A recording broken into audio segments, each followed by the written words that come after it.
Captain Marcus Chen had seen many strange things in his 15 years of deep space salvage work, but nothing quite prepared him for what he found in the wreckage of the Korvax slave ship. The derelict vessel floated like a broken tooth against the violet nebula of Sector 7 Gamma.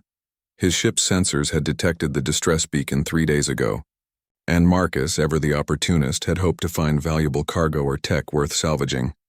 What he found instead were bodies. Dozens of them. Alien species from across the galaxy, all chained in the cargo hold, all dead from asphyxiation when the ship's life support had failed. All except one. She hung suspended in an electromagnetic cage in the center of the hold, her form barely humanoid but unnervingly graceful. Her skin shimmered like oil on water, constantly shifting through deep purples and blues. 4 arms hung limp at her sides, and her face, if it could be called that, bore no features save for 2 luminous silver eyes that tracked his every movement. The chains binding her were unlike anything Marcus had ever seen.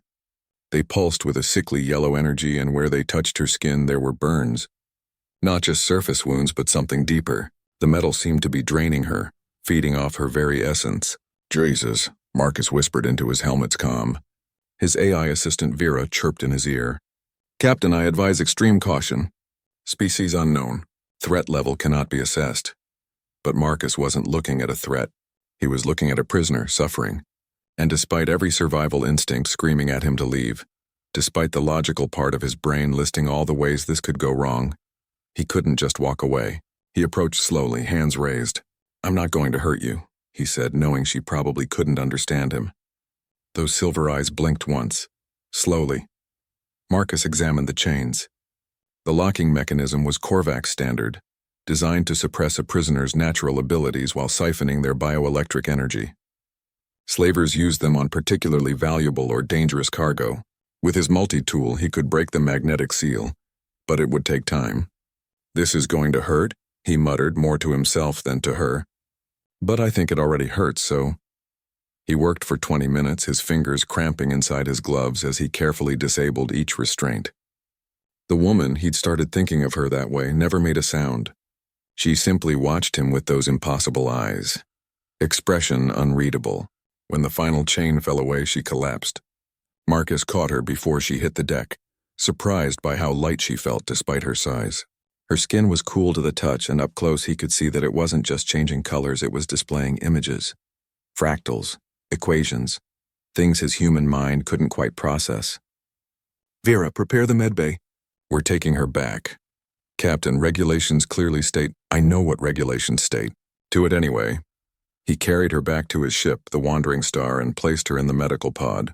For 3 days she lay motionless while the ship's systems worked to stabilize her vital signs, or what Vera guessed were vital signs, given the complete lack of comparable physiological data. On the morning of the 4th day, Marcus entered the medbay to find the pod empty and the airlock cycling. He rushed to the control panel, but she was already gone, disappearing into the asteroid field in a small escape pod he'd been repairing. She'd taken nothing else. No supplies, no weapons, no explanation. "Damn it," Marcus muttered, surprised by the sting of disappointment. He'd saved her life, yes, but some part of him had hoped for. What, gratitude? Understanding? A connection across the vastness of space? Foolish old man, he told himself, setting course for the nearest trading station. 7 days later, Marcus was running a routine check on the Wandering Star's exterior hull when his proximity alarms screamed to life. A ship was approaching, massive, elegant, and utterly alien in design.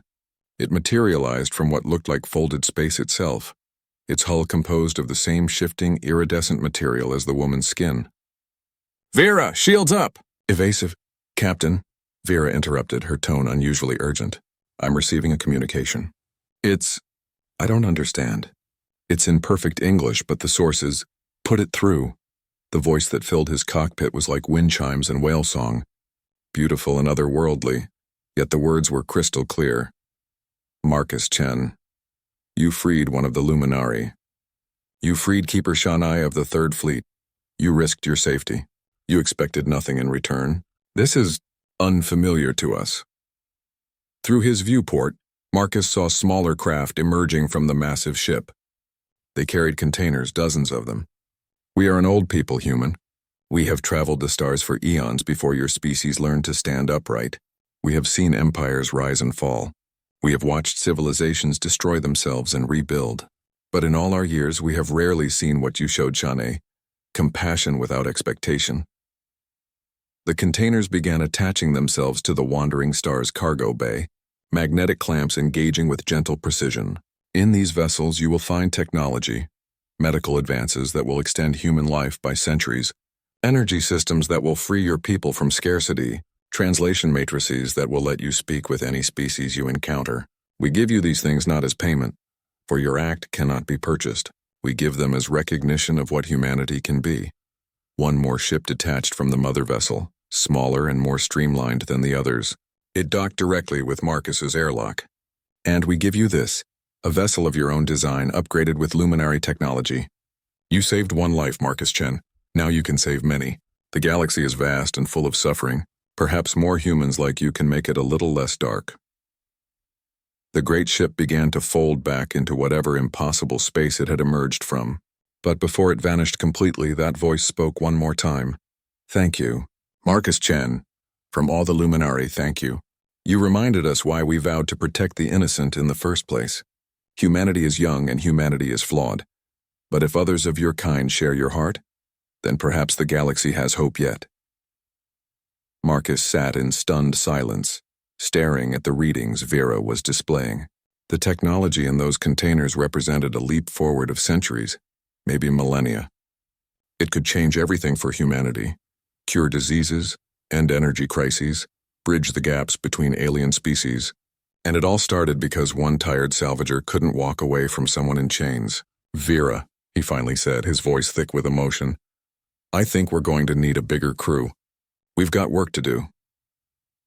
Outside his viewport, the stars beckoned with new promise, and somewhere in that vast darkness, others waited to be saved. Marcus Chen, salvager and accidental hero, smiled and set course for the unknown.